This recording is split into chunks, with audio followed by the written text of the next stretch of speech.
Gift Nifty हल्का सा लाल में है। हमारे एशियन पियर्स, खैर थोड़ा टाइम देना चाहिए, अभी तो फ्लैश शुरू हुए हैं आना। देखते हैं ग्लोब कैसे रिएक्ट करता है, एशियन पियर्स और हमारा गिफ्ट निफ्टी। पर हाँ, एशिया फिर भी बेहतर करता हो, मिला जुला रुझान है, लेकिन लार्जली इन ग्रीन टिल्ट के साथ आपको एशियन पियर्स ट्रेड करते हुए नजर आएंगे। पर मिला जुला सही देखिए, तो ऐसा कोई खास रिएक्शन नहीं है। शायद भाव में ऑलरेडी हम कैप्चर करना शुरू कर चुके थे। हमने भी चौथा दिन हो गया यार, फ्राइडे की लो लेवल से रिकवरी के साथ साथ, तो पता नहीं एशिया पस्ती है। यूएस में क्या हुआ, अच्छा ताज़ा तो फ्यूचर का भाव भी दिखाऊंगा आपको। कल हम जब क्लोज हो रहे थे 1/4 से 1/3%, 1/3 क्या 2/3% तक यूएस के फ्यूचर्स मजबूत थे कल, लेकिन एक्चुअल सेशन मिला जुला था और आज सुबह के फ्यूचर्स अब तक पस थे, एकदम से पस से अब कह लीजिए 1/4% बढ़त के साथ फ्यूचर्स ट्रेड करना शुरू कर गए।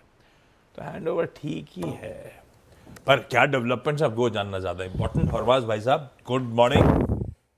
अब तो शायद सिर्फ प्रेसिडेंट साहब की सिग्नेचर की जरूरत है, लेकिन क्या मामला है, एक तो शटडाउन रिलेटेड डेवलपमेंट्स और अदरवाइज भी मूड कैसा? गुड मॉर्निंग आशीष। मूड सुधर गया है क्योंकि फ्यूचर्स जब सुबह ट्रेड होने शुरू हुए थे तो नेगेटिव थे, 60-70 पॉइंट नीचे थे, अब 60-70 पॉइंट ऊपर चल रहे हैं क्योंकि यूएस हाउस ने इतिहास का सबसे बड़ा शटडाउन खत्म करने के पक्ष में वोट डाला है।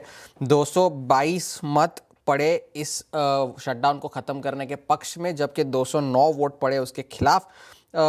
2 रिपब्लिकन्स ने इसके खिलाफ वोट डाले हैं और सभी डेमोक्रेट्स, 6 डेमोक्रेट्स छोड़कर बाकी सभी ने इसके खिलाफ वोट डाला था। तो 6 डेमोक्रेट्स ने शटडाउन को ख़त्म करने के पक्ष में वोट डाले हैं। तो अब जाकर के दोनों सदनों में ये बिल पास हो चुका है। अब हमारे समय अनुसार सुबह 8:15 बजे डोनाल्ड ट्रंप साहब जो है इस पर हस्ताक्षर करेंगे और उसके बाद जाकर के शटडाउन जो है वो ऑफिशियली आधिकारिक तौर पर ख़त्म हो जाएगा।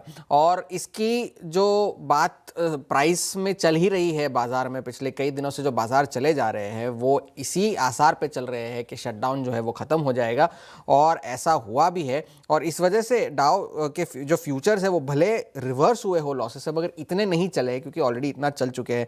कल भी 350 पॉइंट डाउ चढ़कर बंद हुआ। अब पिछले 4 सेशंस में 1300 अंक चढ़ा है डाउ जोन्स और 48,000 के ऊपर जाकर के बंद हुआ पहली बार। और लगभग सभी ओल्ड इकोनॉमी रिलेटेड स्टॉक्स जो है, बैंकिंग स्टॉक्स जो है, आप गोल्डमैन सैक्स के लीजिए, Morgan Stanley, Wells Fargo, JP Morgan, सभी रिकॉर्ड हाइस पर कल बंद हुए। जबकि दूसरी तरफ रोटेशन जो टेक स्टॉक्स के बाहर से चल रहा है वो भी जारी है, क्योंकि एनवीडिया और माइक्रोसॉफ्ट को छोड़कर बाकी सारे जो बिग टेक के शेयर थे वो सभी कल लाल निशान में बंद हुए 1 से 3% की गिरावट के साथ। अब लेकिन शटडाउन भले ही ख़त्म हो गया हो, लेकिन अब उसके जो आफ्टर इफेक्ट्स है वो थोड़े से झेलने होंगे, क्योंकि व्हाइट हाउस ने कल ये कहा कि अक्टूबर महीने के जो जॉब्स रिपोर्ट है और जो महंगाई का आंकड़ा है वो शायद कभी रिलीज़ ना हो। वो इसलिए क्योंकि जो डेटा कलेक्शन की मेथोडोलॉजी होती है, वो डेटा अगर कलेक्ट ही नहीं किया गया हो तो वो डेटा रिलीज़ कैसे किया जाएगा, ये व्हाइट हाउस का कल कहना था। और केविन हैसेट, आज ही तो एक्चुअली तो आज इन्फ्लेशन आना चाहिए था अगर सब कुछ ठीक रहता। यस, और आज नहीं वाला, आज नहीं आने वाला, और शायद आने वाले उनके पास है ही नहीं, और हाँ डेटा ही नहीं है तो कहाँ से देंगे। अब ये बात लगाई जा रही है क्योंकि ब्यूरो ऑफ लेबर स्टेटिस्टिक्स जो है BLS, उनकी तरफ से अब तक कोई आधिकारिक तौर पर बयान आया नहीं है और ना ही उन्होंने कोई ऐसा शेड्यूल रिलीज किया है कि अगर शटडाउन खत्म हो जाए तो हम इस दिन पर ये डेटा जो है आगे चल के रिलीज करेंगे, इस तरह की कोई खबर नहीं आई है। और इस बात की पुष्टि उनके आर्थिक सलाहकार केविन हैसेट ने भी की, जो कि उनसे पूछा गया तो उन्होंने कहा कि ये जो सर्वे है वो अगर खत्म ही नहीं हुए थे तो डेटा को एनालाइज करना और उस तरह से फिर जॉब्स रिपोर्ट और महंगाई के आंकड़े देना वो ठीक नहीं होगा। और केविन हैसेट ने यह भी कहा कि अगर डोनाल्ड ट्रंप उनके सामने ये प्रस्ताव रखे कि वो अगले फेड चेयर बने तो वो उसे स्वीकार करेंगे, वो उस रेस में है फेड चेयर बनने के।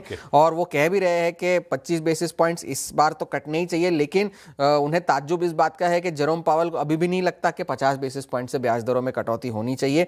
लेकिन अब तक कोई ऐसी टाइमलाइन नहीं है कि जो है अगला फेड चेयर कब अनाउंस किया जाएगा। तो फिलहाल के लिए बड़ी खबर तो यही है कि इतिहास का सबसे बड़ा शटडाउन जो है वो खत्म हो चुका है।